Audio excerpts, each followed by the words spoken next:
I sat down with Hollywood writer and producer Kamran Pasha, who is extremely well known here on YouTube for his Hollywood commentary. I asked him why he, unlike others in the industry, are so visible on YouTube and what he's trying to accomplish by it.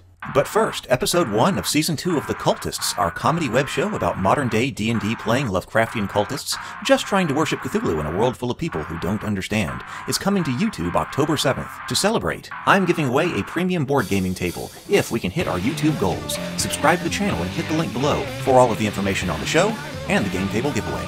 I did talk about how well known you are on YouTube on a whole bunch of different channels, and so I'm very happy and very pleased that you agreed to do this show. But why are you so involved in YouTube? Like, why are you doing this? Well, it's a very good question, and actually nobody really has asked me that in the past, right? In fact, some people have said, "Well, is this guy really a working screenwriter, or is that just talk?" Because I don't see any working screenwriters doing that, and they are right. Because I don't know of any of my colleagues who are actually working screenwriters who's that's their primary profession, as it is mine, who are actually on YouTube or have Patreons or anything like that. There may be, I don't know who they are. Maybe they'll show up as a guest every now and then on someone's thing, but it's pretty uncommon. And I've been doing this pretty actively for about almost 2 years now. It started off I was just like a fan like everybody else. And I wanted to talk about, I was very unhappy with where Star Wars was going with The Last Jedi and things like that. And I had found a lot of YouTube channels just as a fan thinking, am I crazy or does that movie not work? And then I saw all these young up and coming YouTube channels in the aftermath of TLJ that started talking about their dissatisfaction with where Lucasfilm was taking that, the franchise. And so I became like a viewer of these things. And then over time I said, a lot of people don't exactly know what's happening in this town, and I kind of do. And I have some inside information. And so I started, people eventually began to realize when I'd be in the comments in the YouTube that I think this guy might actually be like a real screenwriter. And so some of these creators started figuring that out, that this dude is commenting on their YouTube channels might actually have something of value to them. And they reached out to me and I started getting interviewed. And then people said, wow, this guy's got some insights, actual practical insights from the industry that we haven't really heard from a lot of commentators or observers, right? In fact, most are. And most aren't functioning in the industry. Many of them are not in Los Angeles. They don't know how it works. And so I started getting a bit of popularity in that. And during the heights of the pandemic, it was also a great way for me to still have human contact with people when sort of the whole world was shut down. And so I've been doing that for a while, but there's a broader reason. There is a broader reason that I do this, which even now other colleagues of mine who are professional screenwriters didn't like The Last Jedi. They weren't happy with Star Wars. They watched some of these channels, but they never thought of actually participating. They still don't, right?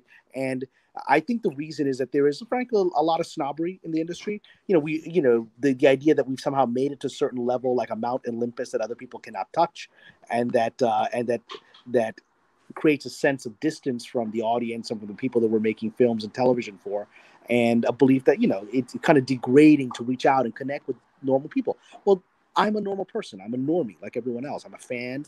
I've talked to YouTubers who have an incredible depth of knowledge of certain features, certain movies and franchises and genres that's beyond my knowledge as a professional. And so I'm just a normie like everybody else. And I've talked about and I can talk about a bit today on the course of our conversation. I've been working there over 2 decades, and I'm still a bit of an outsider in the industry. I'm a working professional. I'm working with some major studios right now on a pretty big project. And so it's not just like, I'm a guy who sold a script 15 years ago and hasn't done anything, although some people kind of think of that, like he must be that guy for him to be on YouTube. But no, I'm working professional today. My primary income that pays my rent is screenwriting with actual major production companies and studios. But I'm still a bit of an outsider because of my philosophical outlook, my ethnic background, my cultural thing, my religious beliefs, my political beliefs. So I'm always sort of the odd man out in the industry. And that allows me in some ways to be with everyone in the fandom who often feel like the odd man, odd women out, and to feel like the industry isn't listening to them. So it allows me to have that sort of equal connection with people. And that's why I can come onto wonderful channels like yours and talk as equals, as fellow fans about the system. Well, I think that you provided a lot of hope to a lot of people. I know you provided hope to me, but also people that I hear from who want to be part of the industry and want to tell stories and have those kinds of ideas they want to bring out to the world. Yeah. I think seeing you on YouTube and hearing you talk has provided a tremendous amount of hope to those people. Well, that means a lot to me. It is actually very meaningful to me because often you wonder what's the point of this whole journey. I've been doing this like 2 decades. I've had a few really good successes and lots of failures, right? Lots of stuff that didn't go right. And yet you're like, okay, well, I'm sort of stuck in this. There's no way out but through. So I'm going to keep doing this. But is it making any difference? And I'm glad that at least this aspect of my life seems to be making a difference to people. So it's very meaningful to hear that. So thank you so much. If you like what you saw, please like and subscribe. It'll be greatly appreciated. And also, please check out The Cultists, the web series on this channel about modern-day D&D playing Lovecraftian cultists who just want to worship Cthulhu in a world full of people who just don't understand. Season 1 is on the channel now. But also, please check out my YouTube channel. I have over 200 videos on tabletop gaming and the sci-fi and fantasy genres. If you enjoyed this video, you'll likely enjoy many of them as well.